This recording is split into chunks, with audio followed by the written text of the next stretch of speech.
ProWrestlingSheet.com.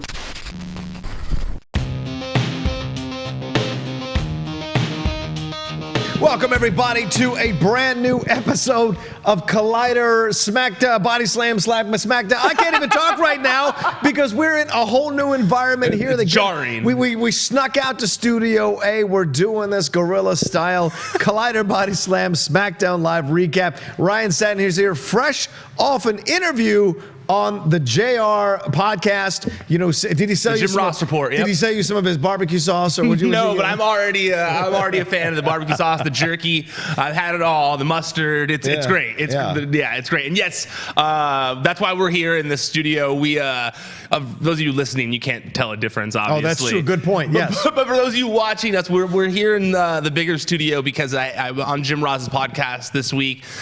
So I had to record our SmackDown Live recap a tad bit later because of that the studio was taken. So I had to, like you said, guerrilla warfare style come in here, take it over. But yeah, so for those of you watching this, it'll probably be out by the time we're done recording. So go make sure you check out the Jim Ross report.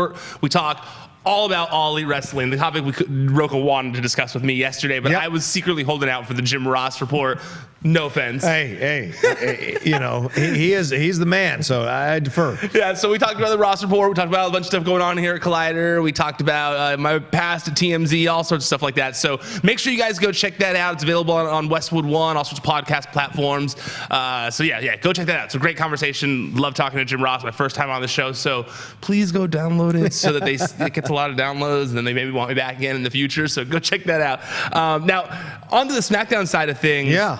I really enjoyed SmackDown last night. Yeah? Yeah, I didn't have any issues with it. You don't seem like you instantly... I loved it. Okay, you did. Okay. I don't want to be I was too nervous. I was like, over. oh, man. I was like, I hope we didn't... No. I'm caught up in your stories about JR, Jim Ross. I'm a little envious that you got to meet him, got to be interviewed by him. He's such an idol of mine in terms of, sportscasting, getting on camera to talk about something you love, especially talking about wrestling. With Mean Gene passing away, here's the next legend up who's He's still the alive. living legend now, absolutely. Absolutely. Yeah. So it's great to hear that kind of stuff. So I got caught up in that. But it was fun, too, because we got to talk about, I think he gets kind of crap on social media for various things. And it was fun. JR. Yeah, and it was fun. It was interesting to hear his perspective on social media a little bit and where we're at with things a little Ryan, bit. it's a cesspool. It's a cesspool. I hate being on it, Ryan. I hate it. But yeah, no, so it was great. It was really cool. And honestly, he's hyped about All Elite Wrestling. That's good. He's very excited about All Elite Wrestling. I mean, obviously, he is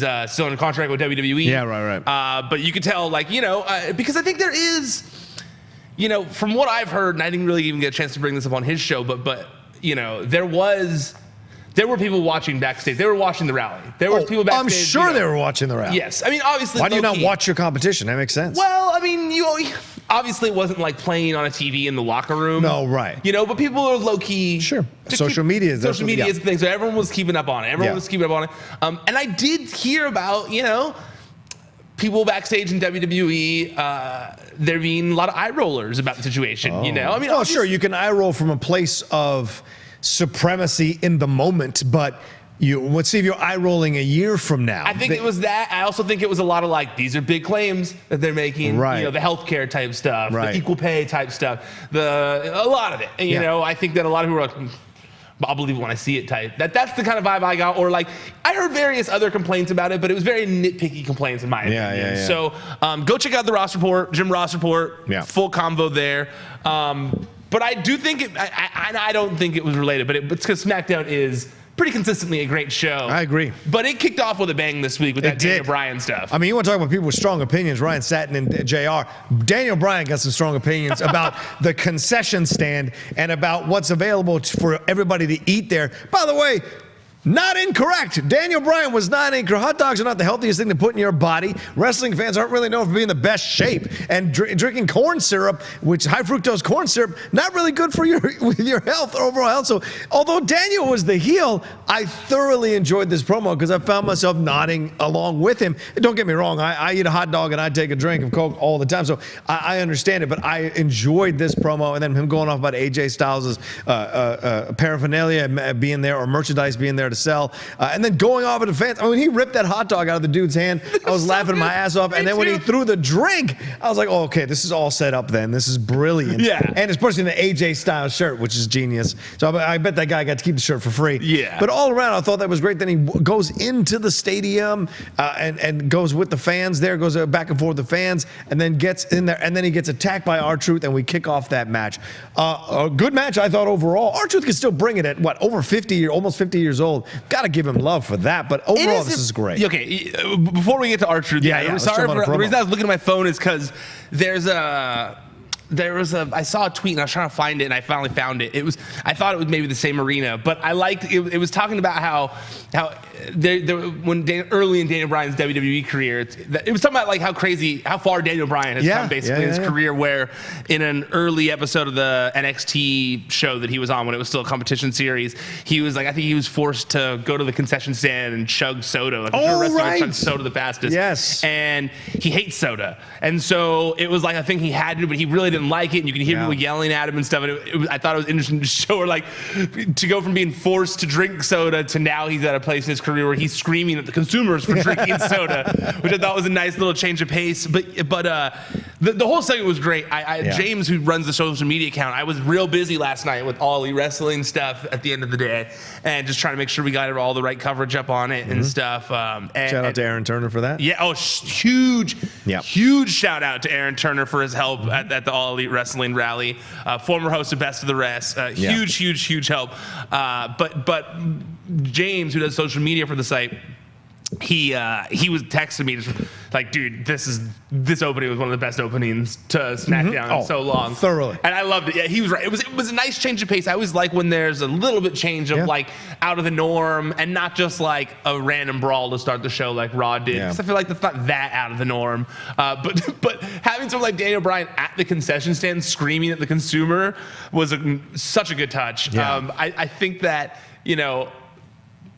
I just think that Daniel Bryan is on fire right now because he's such an extension of himself. He's made the heel turn work. And it's funny because by making an extension of himself, like you said. And my favorite part about it, I think, is that, like you said earlier, is he's saying things that aren't bad. No. Like but for some reason he's a bad guy because of it, and that's making me laugh for some reason. And I also like it because if you go outside of wrestling, like Daniel Bryan doesn't necessarily lose anything that he's doing outside of the realm of wrestling because it relates to that. And that's what's his passion and what he really wants. Yeah. So I like that they have like a healthy medium. They got heel Daniel Bryan because that's what they wanted, but he still gets to technically be himself. Yeah. Just amped up. And it plays to the like and let's tell the truth here, it plays to the blue state, red state kind of vibe you have going on in wrestling with like, he can't tell us what to eat, what to drink, what to do. Like, if I'm going to get extra large, I'm going to get it extra large. Well, Daniel Bryan comes along with essentially kind of like the more liberal thoughts about the healthy stuff you should be eating, and it's like, no, you can't tell me what to do. It's America, so it appeals to that heel side of things too. And I liked it because I think Saxton was on the show last night, and Saxton said to him, like, he said, well, Daniel, he's not saying anything different than he's been saying the whole time. Daniel's, he's an environmentalist. He's a big environment. So you see that. But then Corey Graves was like, yeah, but he shouldn't be telling people what to do or what to eat. And so you get, it just logically makes so much sense, and it plays to it in a way that's tongue in cheek and with a wink. And if you're a wrestling fan who understands the business, this is a brilliant move that they're doing. Yeah, and I also think that all around, you nailed it right there. It's just like, I think that it's such a good version. It's the best version of Daniel Bryan that we've seen thoroughly. Yeah, and you were questioning the heel turn, and I was, and he's really made it work. But he's just so entertaining right now. Yeah. Like he made it work. You know, I mean, like he was able to reinvent himself, and that's impressive. I mean, like. That's really impressive. I mean, not reinvent himself because, like I said, that a lot of people saw him on Total Divas saying that kind of stuff or Total Bellas, but turning up in a way to where he's like, where it's not an unbelievable scenario and you can still boo him and it's still a viable part of the show. Like he is the centerpiece of the show, so that's all that really matters. In my opinion, I love this situation with him because it's the best heel version of Daniel that we've ever seen. He's not a whiny guy who has to go to therapy. Yes. He's not this other thing with Nexus, like a surplus to needs. He is commanding the stage and being an aggressive heel with his thoughts, his natural thoughts about things in a way that is like he's yelling at you rather than being, hey man, I think you should eat this, is better for you. He's going, you need to stop eating that stuff and eat this. And like, it's just a little bit of a switch, but the switch makes it work so well. And like you said of the blue state versus red state kind of stuff, it's very reminiscent of like the formula they used to use for a foreign heel, where it's like, you know, like the things you do as Americans are terrible. Like you do this overconsumption, and instead of saying like it's because you're like, instead of it being like a racial thing, it's just like it's just or a stereotype or something like that. It's more just like he's just super green, and that's not like an offensive thing to any. Like, that's not to be an environmentalist. To be environmentalist is not like offensive to people want to live. Cultures. Yeah, exactly. But there are the people who go like. Me, for example, I'm better with it, but I know many people, I guess, who when you go, like, I'm not the same way. I shouldn't say me because that's not true. But like when someone says like something about vegan stuff, and you go like, ew, vegan? Get out of here, you know? Like the other day, Eli, my co-host, he in the group chat was like, hey, have you guys had the vegan patty thing from Carl's Jr.? And me and Jamie were just like, or Jamie and I were just like, why would we try that? Like, why on earth would we, like, if we're going through the drive-thru at Carl's Jr., would we order that random vegan burger that they put on the menu? Yeah. And then they were like, he was just like, hey man, why don't you guys just be open-minded? And I was like, no, I'm just kidding. Like, I'm just kidding. I'm joking with you. But it does, like, when you have someone trying to like challenge the things that you've done forever, like you go like, well, hey. Yeah, it's a natural thing. I like extra large soda, asshole. You know. You know, I wasn't gonna get a hot dog, but now I am because you, like, you know. But that just appeals to the American sensibility. You know, no matter what side of the fence you're on, you don't like being told what to do. That's an American thing. So I love that. I love soda, but it is insane. Oh, of course. To see how big sodas are. Like when I went to the movies, when I finally saw Aquaman, like, and I ordered a medium soda, it was like this huge thing. Like I'm like, every time I'm just like, oh, what? This was the medium? Yeah. Find that Parks and Rec episode where they go to Sweetums with the baby size. You're like, what? How is that possible? Just genius stuff, and it's very, very true. You see it over there now. Okay, anyway, so so back to our truth. Yeah, back to our truth. It was a good match. It was quick, but it was good. Yeah, I gotta say, man, like our truth might get a run here, Our truth has come out of freaking nowhere, dude. Yep. And like I've said on here many times, like I used to just be like the guy who was like very anti our truth, but man, like I heard him on Lillian Garcia's podcast, and he has got I guess like a chip on his shoulder. Like he wants to prove that he can still hang. And this showed it. Like he was wrestling like he was a young blue chipper again. Like, it was incredible. It was very impressive. You know, I think that even though they were getting it over on commentary of how much of a veteran R-Truth is, I do think people forget that. Yeah. Like you forget that he was there during the Attitude Era, during the very tail end of it, but he was there for like that, like, right? Well, he was a name in WWE, then WCW, and then back to WWE. So K-Quick was there. Was there in the Attitude Era, right? Like the very, very end of it, but Yeah. So he's put his time in. Yeah. And like you said, he's good friends with Vince, so he's gonna get a run. But also, one thing that's really important to know. Was tag team partners with Road Dogg, who's head of creative on SmackDown. That's right. That helps a lot too. I thought about that last night. I saw someone post a picture, and I was like, I did not think about that. Yeah. I forgot that they were a tag team for a while. Never burn the bridges, people, is what they tell you. It's a very smart thing of what he did. But also, what I enjoy about this is that, you know, if you stick around long enough, the fans will start to care about you more. Like if you stick around. Yeah, maybe at the beginning they made fun of him, the K-Quack, and what's up, and rapping and all that, or K-Quick rather, and all that stuff, and rapping and stuff. But then eventually, as it goes on, as you show that you're a lifer and you commit to the business, the fans start to embrace you more as you come. And I'm seeing that with R-Truth. We saw that with Goldust, ironically. I know they were together, which was great, the Golden Truth. But like the Goldust as well has come back in different iterations, and every time he comes back, he's even more beloved by the fans because he has stayed the course and been there, and he shows that he is committed to the business and loves the business, and I enjoy that. And R-Truth, I'm not surprised to be a mid-carder that's constantly hanging around these large federations.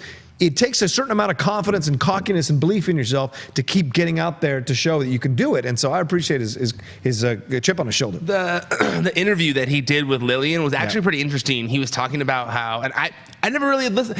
I never really like known his path to to Why would wrestling, you? How know? many mid-carders are there? You just never know. Yeah. And also apparently his Wikipedia is like rife with errors. Like there's so many things wrong with it. No surprise. Yeah. And so but it was interesting because he was saying that I think it was like after one of his stints in jail,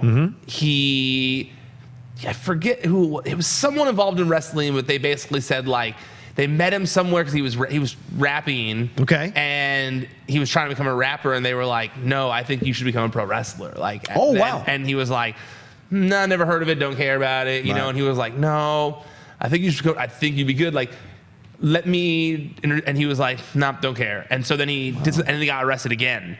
And when he got out, he kind of like tried to get his life straight. And he said, "You know what? Maybe I should have taken that wrestling thing seriously." Calls the guy. Yeah. Goes back to, excuse me, sorry, I spit a little bit there. Goes to the guy, if I recall right, the guy goes to him, or they meet. And the guy takes him to dinner and to a wrestling show. And at the wrestling show, he ends up being into it. But at dinner, he goes, no. The reason I think you're going to be famous, the reason I think you're going to be a big deal is because I see you come to the ring and doing your rapping thing. No one's doing that. Oh, really. Yeah, it's a unique character. You could come to the ring and be an authentic rapper and rap your songs, but while walking to the ring and stuff. And he was like, I guess I could do that. And then he kind of like from there, and he doesn't really talk to that person anymore. He has no relation. The person was even still alive, and he has no way of getting in touch with them. Yeah. But like that guy paid for him to like get into the wrestling business just out of the kindness of his heart because he wanted to like give back to someone. There are always angels in our lives. You never know how they're going to show up, and you never know how long they're going to stay. And I might have butchered some of that story, but it's worth listening to on the podcast. It's actually pretty fascinating. But yeah, and it's funny too. Just on another side tangent before we get into the next part, you mentioned. Being nice to people, your friends, making sure you keep your relationships and stuff. And I thought it was interesting. I had forgotten in all the All Elite Wrestling talk yesterday. I forgot that it was Kevin Owens who got the Young Bucks and Cody together. Yep. That it was like when Cody was leaving. Kevin hit up the Young Bucks, was like, "Hey, take care of this guy on the Indies. He's good people." Yeah. And they were like, "Okay." And because of that, they became friends. Wow. And now there's a whole nother company that's sprung because of it. And I was like, wow, Kevin Owens is like the godfather of All Elite Wrestling. He should get 1% or whatever their profits are. I would feel like, or come over. Once he's done with WWE, how can there not be a space? I was thinking the same thing. Yeah, him and Sami Zayn, all these guys. Kevin Owens just signed a 5-year deal, if I recall, or something like that. Oh yeah, okay. So he's got some time. Sure, we'll see what happens. Yeah, you never know with things. You never know. You never know. How it works True. out. It's the wrestling business. Yeah, never say never, brother. It's true. He came back. All right, Rey Mysterio and Mustafa Ali. They took on Samoa Joe and Andrade. I couldn't love this match more than I did watching it.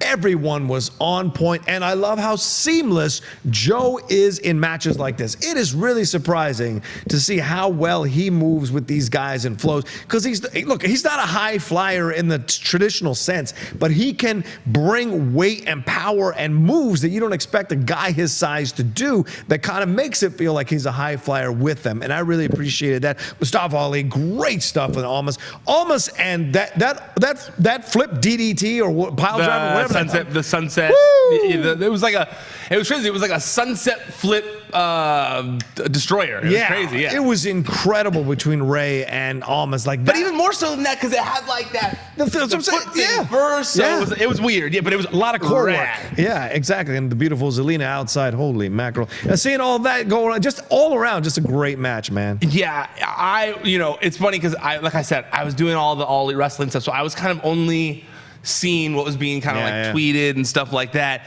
And I saw that and I was like, I thought it was just a match between the two of them. When I was looking on Twitter, I was like, oh, that's going to be awesome. But then when I saw his tag and I saw who else was in the match, I was like, oh, even better, you know? I like that Mustafa Ali has just been placed right in those group of guys who are, and it makes sense. Yeah, who are definitely the supporting characters for the main event right now. And I think that's great role for him. I think that, man, Rey Mysterio and Andrade need to have a feud right now. Right now. Yeah. And that needs to go to WrestleMania. Those two need a feud up until WrestleMania and put on the banger of bangers at WrestleMania.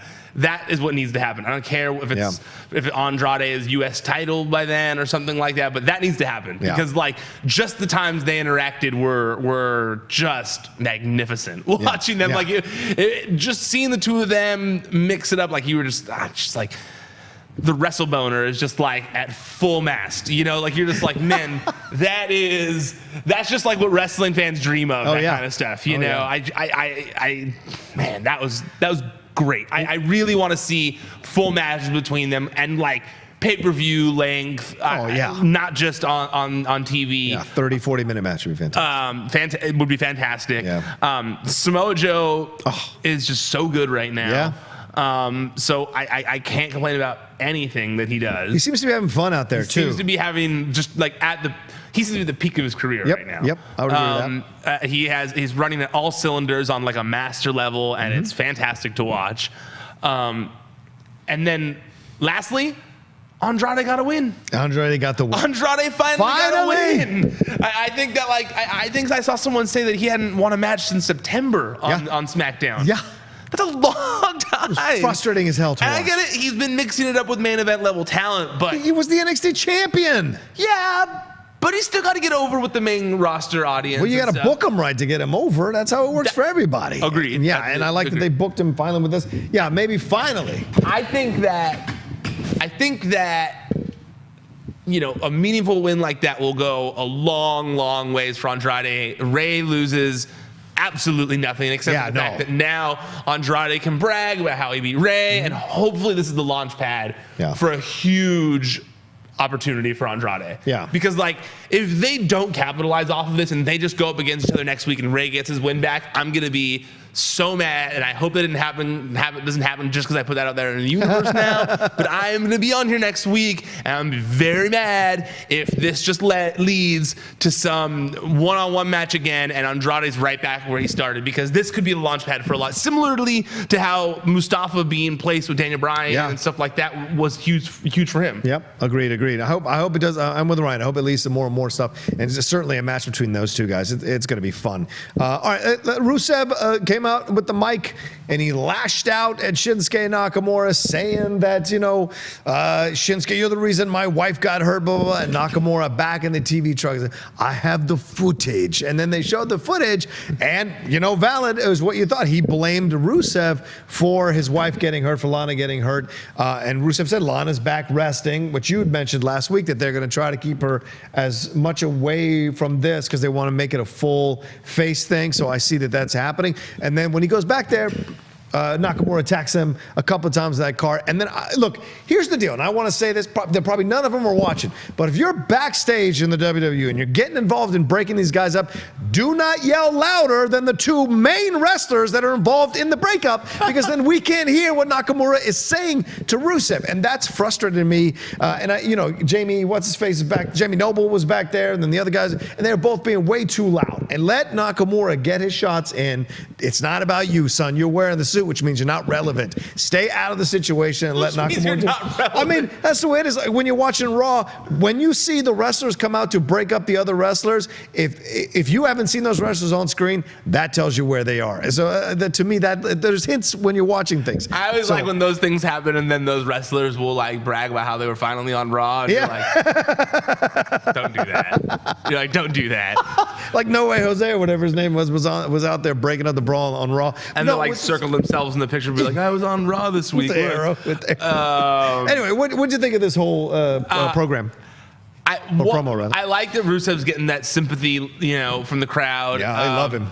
I forget exactly what word he used, but it was something like describing his body. Yeah, the body of 1,000 Hemsworths. Yeah, that's genius. The body of genius. 1,000 Hemsworths. He's on another level. He's genius. But I like that he said it with a somber tone. Oh, totally. Like he's been saying these things to get himself over, and it's like almost like now he just like, I know it's not, it's part of it obviously, but I like that his character just like spits him out even in a somber mode of just like, I know I have the body of 1,000 Hemsworths. I can't even appreciate this because Nakamura hurt my wife. Yeah, I can't appreciate how great I am. I liked that. I liked somber Rusev, and then like, you know, angry Rusev, but like for a reason.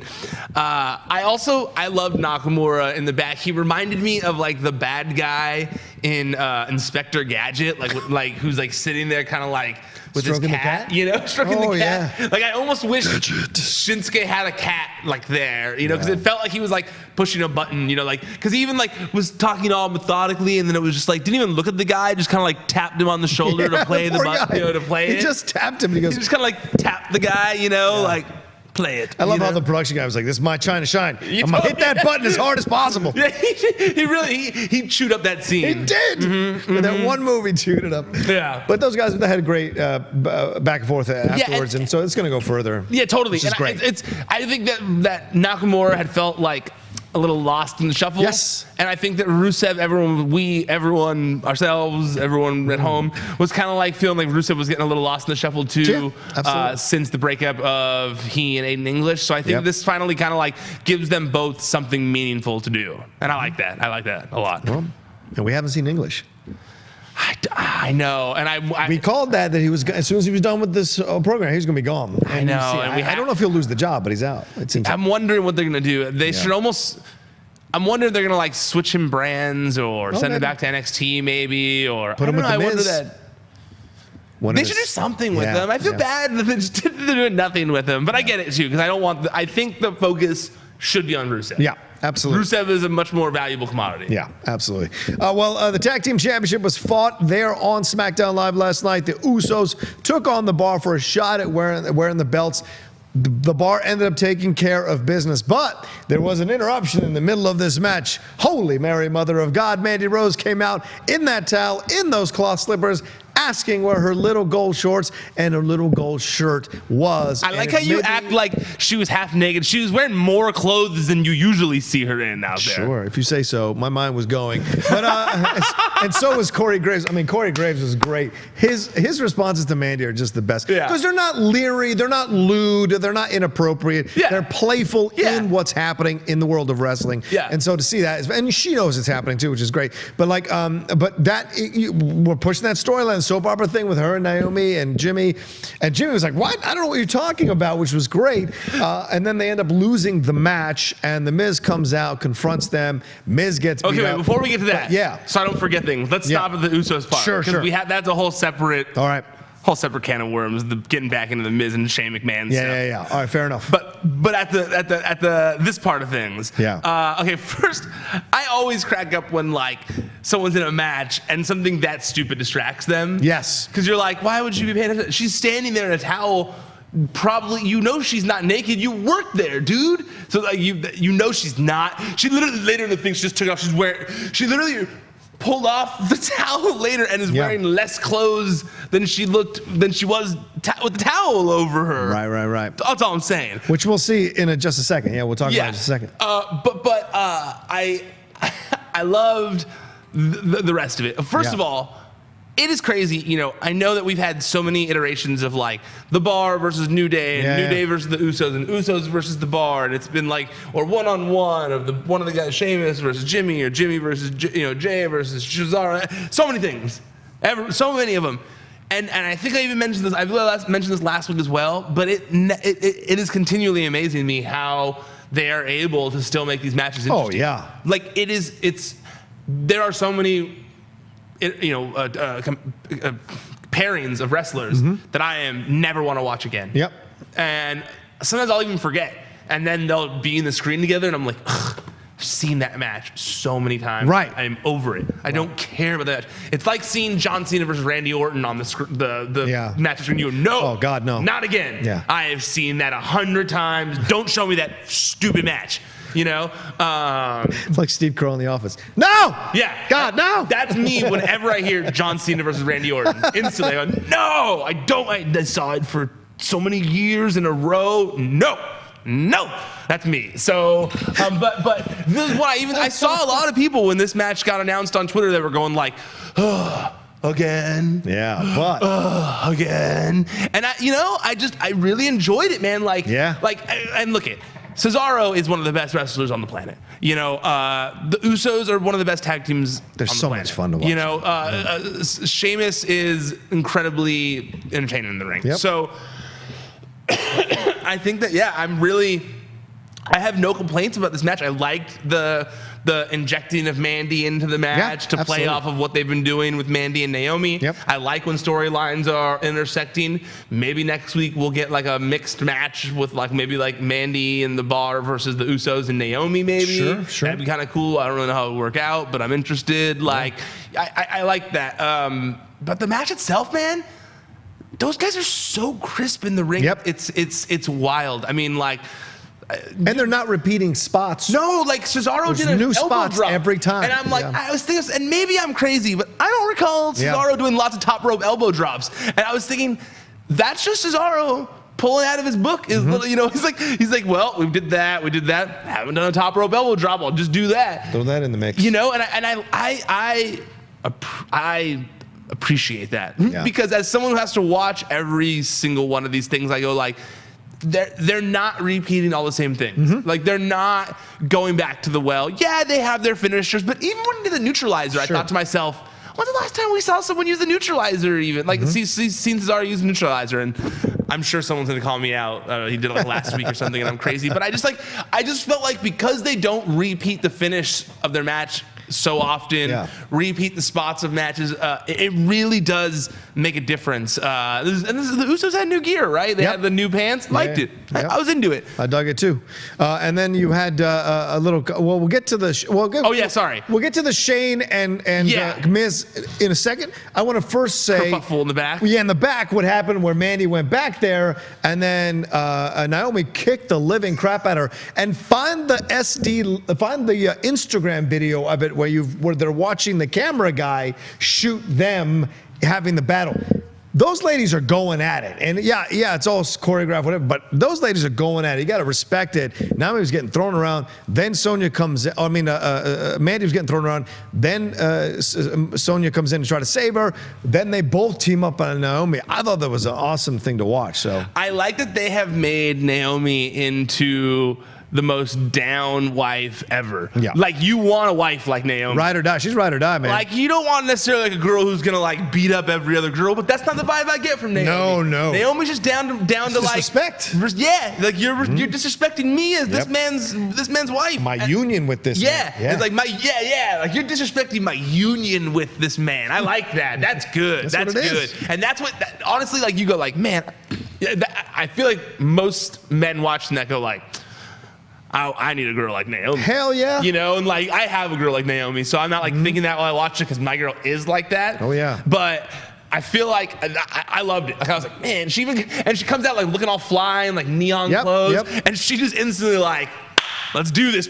Boom, It's incredible to watch. Yeah, I loved it a lot. And I loved Jimmy breaking them up and then just kind of you for real, get out, back up. The way he was saying to them was just funny. It made me laugh. But all around, I liked it. I liked when Mandy showed that she had her regular stuff underneath it, is super classic heel maneuver type stuff. I enjoyed all that. And then big shout out Sonya and Mandy, who are getting pushed. This is a push that's happening, and they definitely see that Mandy is going to be something that could be a big star going forward, and I love that they're doing that. I think prediction time. Ooh.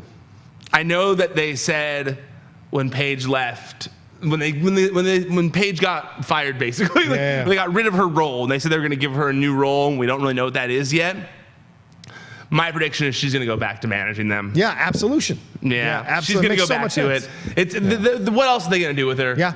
They don't have another idea, and I guarantee you she comes back as a heel and is like, you guys screwed me. I was doing great. You fired me. There you go. These are the only ones who cared, and I didn't listen to them. I should have. I now tried I'm to gonna play help your them. game, and you screwed me anyway. Yeah, just don't give her a talk show, for God's sakes.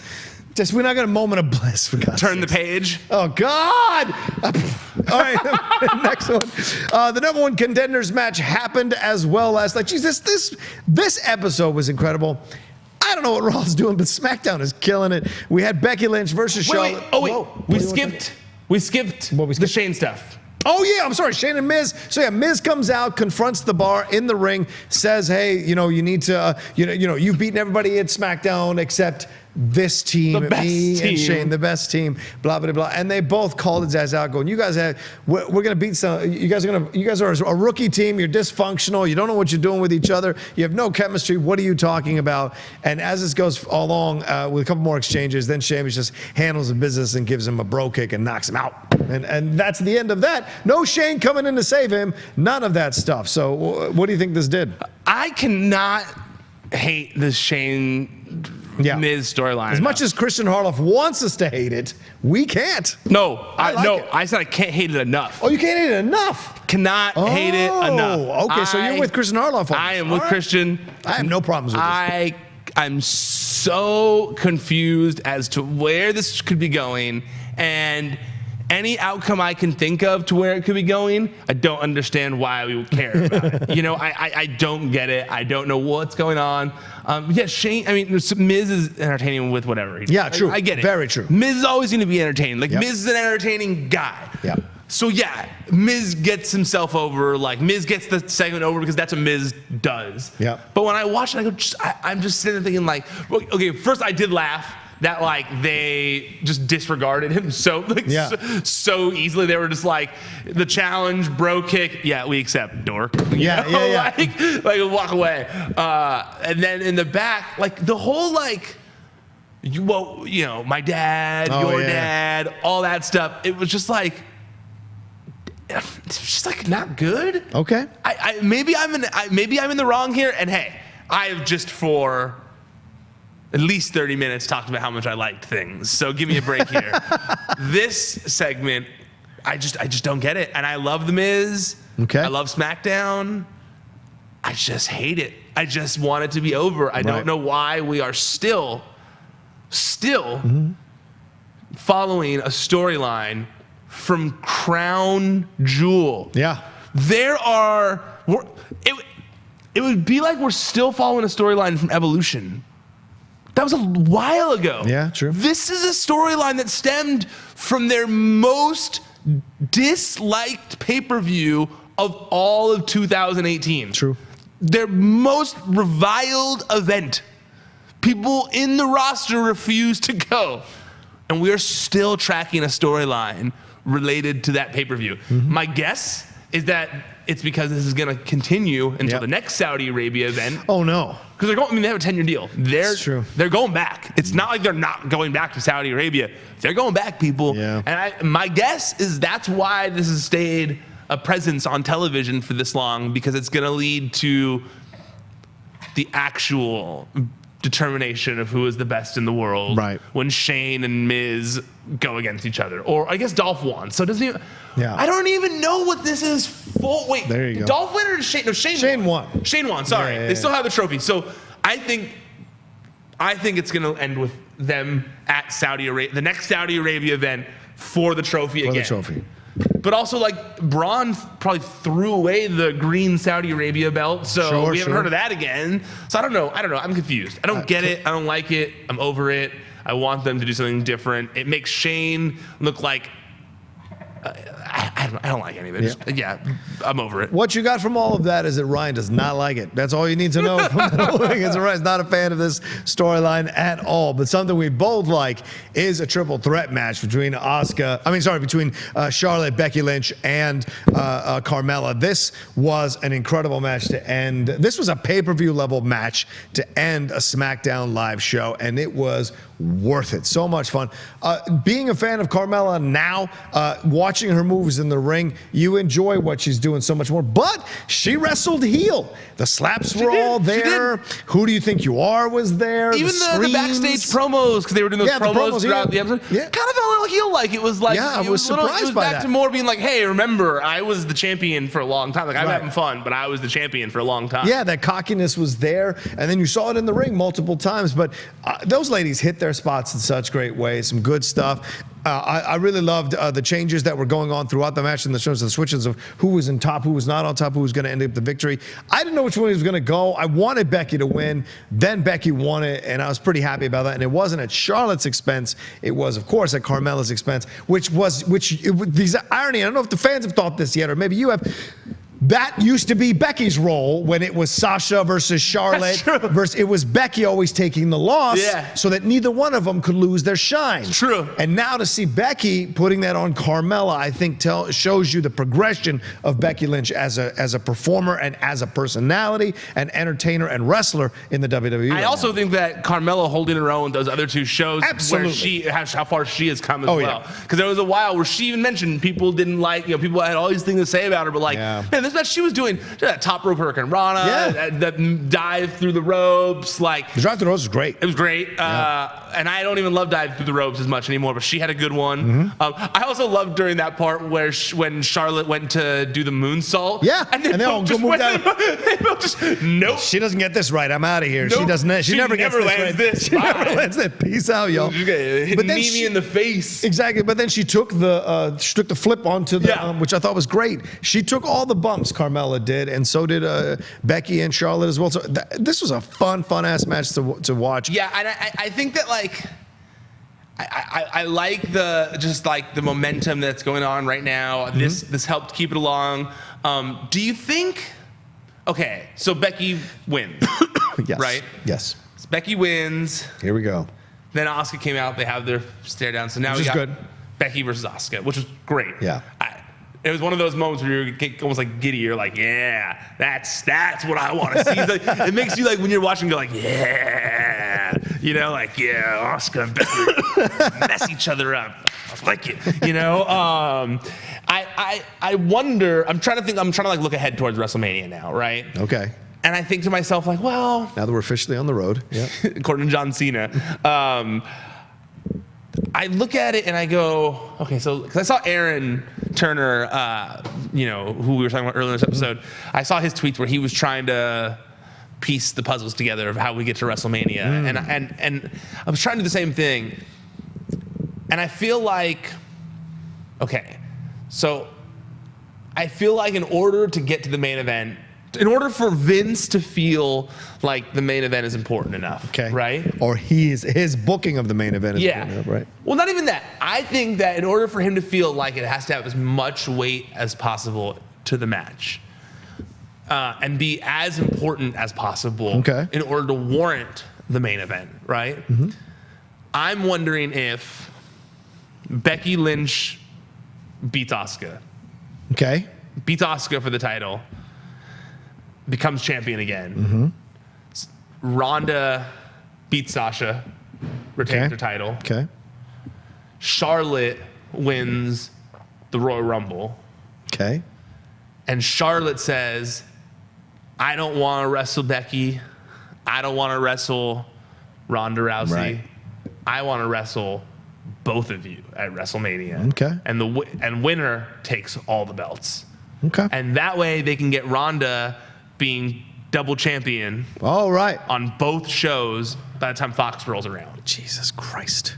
I don't know, this is just my guess, but let's see, April, May, June, July, August. I guess that is a long ways away. But I just feel like that's how they get Ronda to SmackDown possibly. And I don't know if that's in the works. I don't know. I just feel like both belts. Charlotte Royal Rumble winning, calling out both champions.